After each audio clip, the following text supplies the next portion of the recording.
How are we all doing, everyone? I hope you're keeping well out there. So tonight I thought we'd have a look at something a little bit different, a bit unusual. It's scrap, that's fair enough though. It's a Sony reel-to-reel tape recorder, and it must be from the mid or maybe even early 60s, because it's the first Sony piece of equipment that I've seen with valves in it, or tubes to my American friends. And usually any of the Sony stuff I've come across is always solid state. The only Sony item that I have with a valve in other than this is one of the small televisions that has an EHD rectifier valve, but that's a story for another day down the road. So anyway, I thought we'd have a look at this. It is scrap, but there's one or two interesting points about it which I thought we'd have a look at, and we'll see if we can get it to do something. So first of all, you can see the valves, and I've worked out that's the valve line up there, and I've figured out through a bit of research online their equivalents to us people who in Europe that might understand. So the 6DA5 is equal to an EM81, and we're hoping that's okay because we've a radio for that to go into if it is. 6AA4 is EZ41 full wave rectifier. The 6AR5 is a 6K6GT, so no, it doesn't seem to have a direct plug-in equivalent. 6BM8 is an ECL82, and then this 12AD7 is equivalent to 12AX7, or then I think that's an ECC83. So as you can see, it's had better days. The other thing that I noticed, now I'm no reel-to-reel aficionado at all. In fact, not something that I'm really interested in. However, it seems to have 9.5 inch and 19 inch tape speeds. I don't think they're standard. The other thing though that has interested me with this machine is, and I think the bits and pieces might go towards something maybe a bit more interesting here in another video, but it has an AM radio built into it. So I was going to see if we could get the radio to work even. And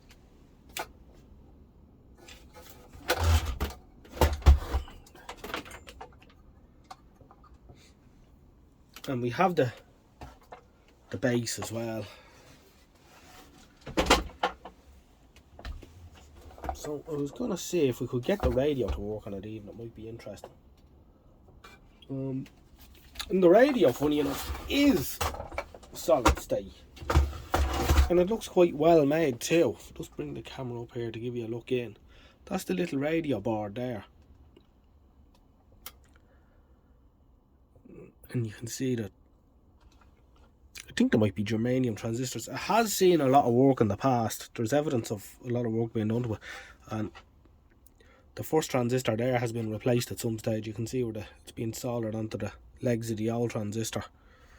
So she didn't have a trouble-free life.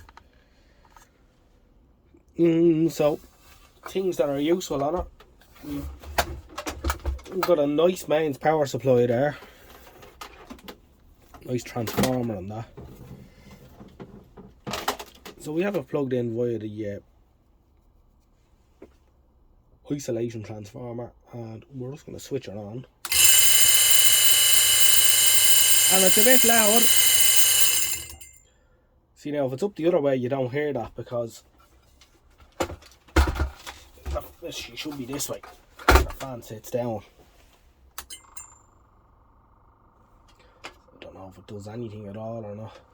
Gear lever is missing off it too. I don't even think it's worthwhile bothering with.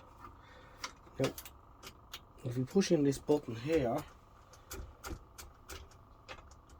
once the push in, it's pushed in, I think. Light comes on for the radio. Can we see the light? Let's see if we can see the light. Yeah, just about. You can see the light here in the corner. Oh, the EM81 is good too. That's good news. We have a purpose for him. So I'm going to hook up the speaker to it, and we'll see if we can get the radio to work on it. Right, so I've taken this off so I can get in at the volume knob that has no knob on it. Get in at the control to adjust it. You can see it's missing a bulb here too. Yeah, it's in very poor nick. It's never gonna live again. However, we have the radio going now. An external aerial has a like an earphone jack on the side to hook an aerial up to it. Doesn't have a ferrite rod inside it. Of course, it probably wouldn't work very well with all this steel. So hook it up. Let's see what we get. You can see that EMI acts as the EM acts as a tuning eye.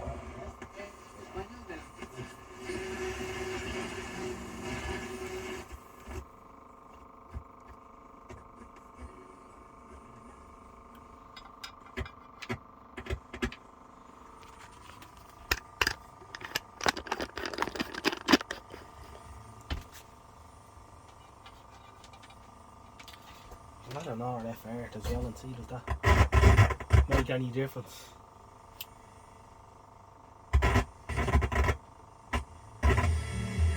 Oh, that makes a huge difference. Not RF art. Listen to that.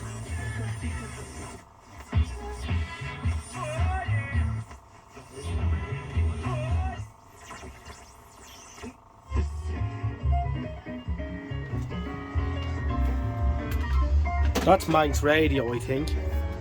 They'll have a jazz night on there this Saturday. With the external aerial and art hooked up, the RF ground, it's working really well.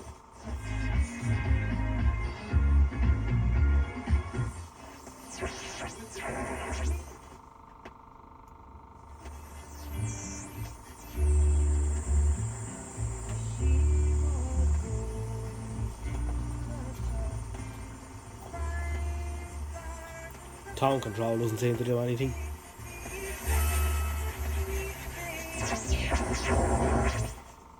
I'm definitely keeping that radio board over.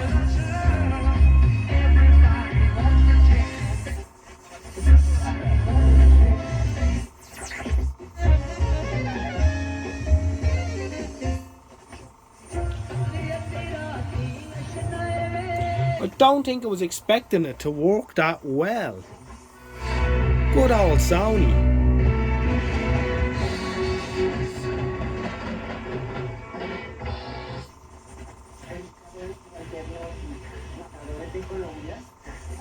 From our angle, not that easy to tell, I know, but who then Lopetegui is waving his fingers and drawing. No, in the corner, go and have a look, but it's sort of ricochet. Landed in front of the goal, and he's got.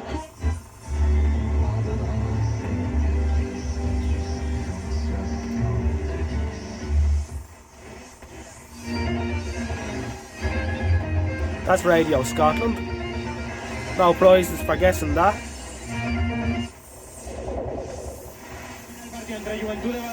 Inspiration was Hunter Mouth. They constantly spend way ahead of their income and get last minute bailouts from the great and the good, as well as the not so great. You can tell that it was made for the American market, or with the American market in mind anyway.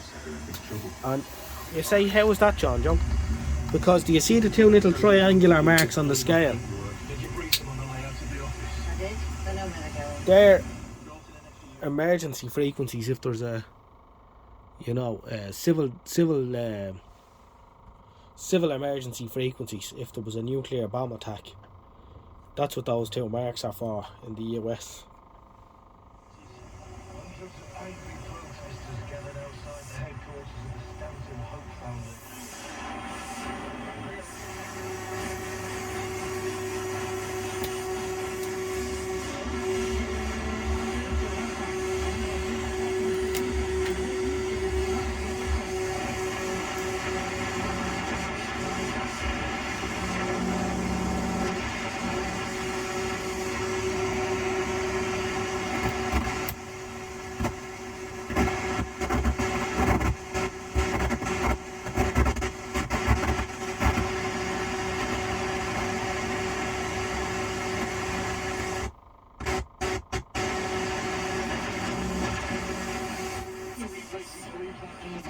Now I have a lot of switch mode power supply crap plugged in here tonight, so that doesn't help. That's a game. We're going to see a triple change for...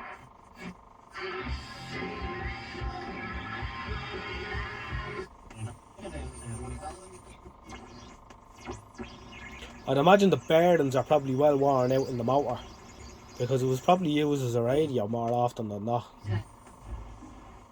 Cutie, People's Postcode Lottery's 30k a day is back.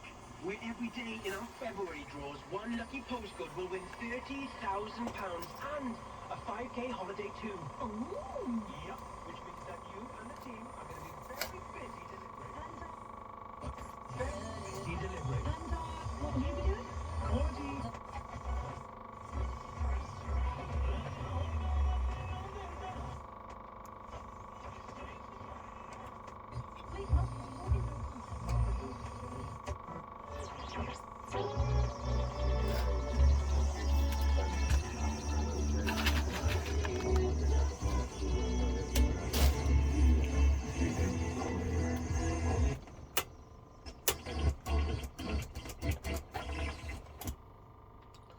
So that's that. She's a pretty impressive machine for what she is. It's a pity it's in such a bad condition.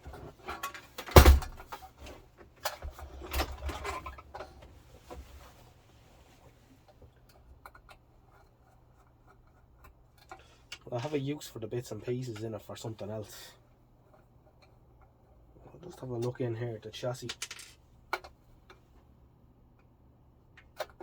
It's amazing how these things just want to live and still function to some effect after so long. Look at that construction there. Wonderfully laid out. I wouldn't be surprised if those caps are perfect. So I wouldn't be surprised at all. Look at those lovely resistors as well. Proper Japanese engineering at its finest there. And I particularly like, see the diode here with the little coils in the leads for thermal dissipation. Everyone was concerned with the soldering iron heat going up into and breaking the junction. So it used to be recommended that you put a little coil like that in the leads. That's lovely. Really nicely made. Well, I thought I'd share that one with you because it's a little bit odd, but this one's going to get scrapped. But its bits and pieces will help other stuff live on. Anyway, I hope you enjoyed that, and if you did, like and subscribe, and we'll catch you in the next one. Thanks very much. Bye bye for now.